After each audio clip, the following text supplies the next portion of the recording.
Hello guys, nandito na naman tayo. At ito, may pag-uusapan lang tayong mabilis sapagkat ito makinig kayo mga didilis. Ito ay good news para sa inyo.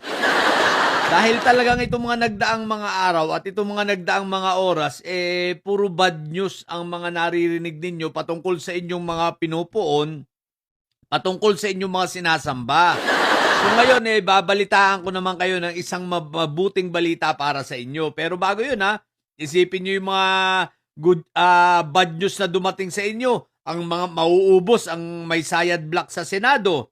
Isipin mo may mga sinasampanan ng kasong plunder, Mark Villar, Marco Tae, di ba? May lalabasan ng warrant, si Buango, si Quick Melt, si Jingay, si Joel Islulong. Isipin mo 6 agad yun. 6 agad. Tapos si Isprigetek, ayun, talagang puspusan ang pagtatago. Dahil minamanhunt na siya ngayon, di ba nga? Ito pa ang pinaka-bad news na narinig ninyo, no? Bukod sa fake news, yung sinabing balita na itong si Fentaboy ay mga nadulas, natutumba sa kanyang selda, ay pinabulaanan ng ICC at hindi totoo. Ang pinaka-bad news sa lahat, yung petisyon na naman nitong mga abogado nitong si Fentaboy ay denied ng ICC. Di ba ga? Kumbaga, sablay na naman. Puro sablay. Ay dahil dyan, bibigyan ko kayo ngayon ng isang napakagandang balita na para kahit papano naman ay mag-boost sa inyong mga moral, di ba? Ganyan ako ka-fair sa inyo, mga hinayupa kayo. Kahit na kayo ay purong-puro ng kabubuhan, di ba, at least ngayon, ibubus ko naman yung inyong moral sa pamamagitan ng mabuting balitang ito. So ito, panoorin natin bago ko komentuhan, okay? So let's go. Uy, lumayas ka dyan. Tingnan mo, ginawa ko. Sabay. After na uminom ng after kumain ng kape. So ayan, nakita nyo naman si Fentaboy ninyo ay dinapuan ng isang uwak sa ulo. Ano bang ibig sabihin nito sa ating tradisyon kapag dinapuan ng uwak ang ulo ng isang tao? Ito sasabihin nyo naman, tika, cartoon yun Hindi tao rin yun. Taong cartoon nga. Sige, ito ang sinasabi ayon sa ating tradisyon sa Pilipinas kapag ikaw ay ayon sa pamahiin ito ayon sa mga pamahiin at sa sabi-sabi ng matatanda, ang uwak na dumapo sa ulo ng tao ay pinaniniwala ang masamang pangitain. Ito ay madalas na inuugnay sa mga sumusunod. Banta ng kamatayan. Sinasabi ng ilan na ito ay babala na may malapit ka mag-anak o mahal sa buhay na maaaring pumanaw. Malaking sakuna o kamalasan.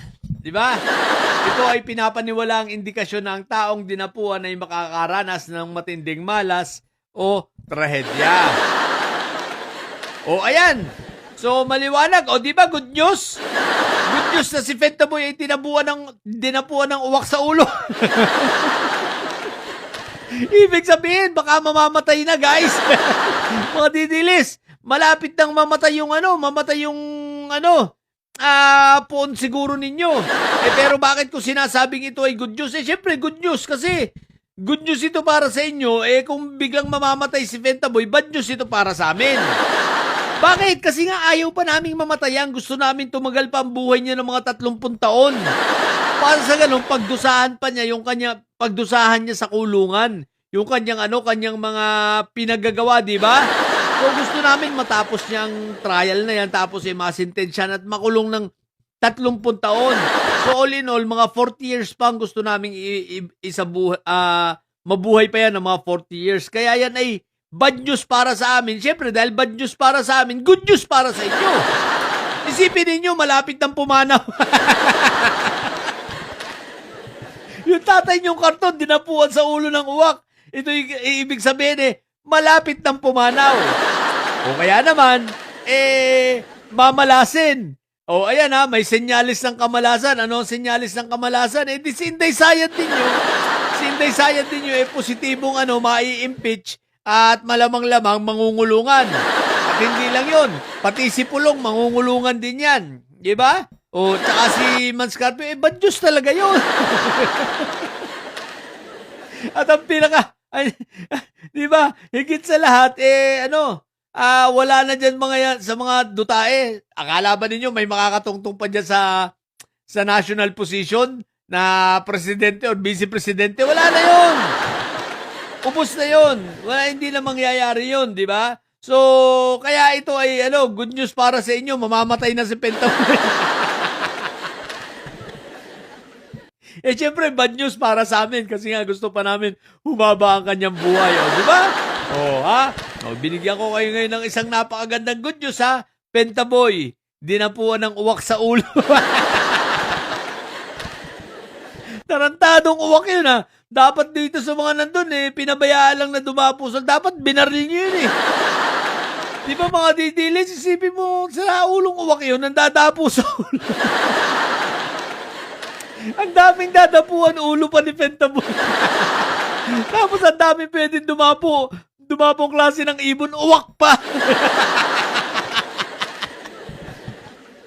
What the ayan ha.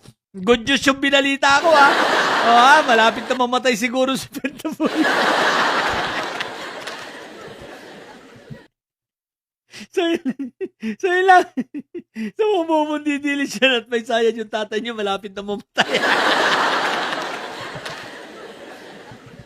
Matili kayo mumumot may sayad. Sumagat ang may sayad. Laging, high blood. Bye!